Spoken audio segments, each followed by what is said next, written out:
Makan-makan dengan cikgu-cikgu sekolah JB dekat Ashisha Sedap. Lama dah tak jumpa dengan geng-geng gendut. Datang JB wajiblah singgah Ashisha Sedap. Nana dah book awal-awal sebab Nana dah tahu dah ramai. Kita dah order awal-awal sebab kita orang semua dah kelaparan. Dia punya portion besar-besar tu lah, ikan dia pun kedabak. Rasa dah lama sangat tak makan sini. Rezeki Nana datang-datang, owner dia belanja cabaan kura-kura ni. Bukan ada anak kura-kura je dalam ni, bapak kura-kura pun ada. Memang rindu betul nak makan dengan diorang ni semua. Bahkan dah jarang-jarang datang sini, Nana order je banyak-banyak. Lagipun kawan-kawan Nana ni semua kaki makan. Korang tahu tapi sedap.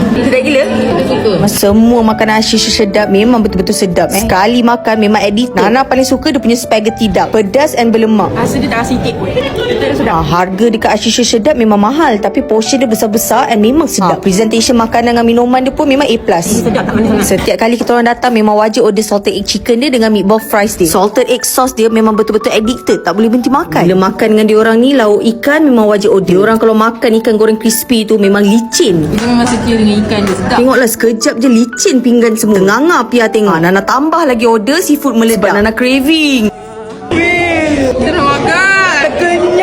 Seafood meledak ni RM207 termasuk tax. Diorang cakap je kenyang, tapi tengoklah masing-masing makan tak pandang kiri kanan. Memang puas hati kalau makan dengan diorang ni. Walaupun bayar mahal, tapi rasa puas hati bila tengok semuanya licin. Bertambah-tambah lauk. Tadi kata kenyang. Sedap gila. Kalau turun JB tak singgah Ashisha Sedap memang rugi. Licin weh semua. Jagakan kawan-kawan Nana ni kat JB, okey? Jumpa lagi. Bye.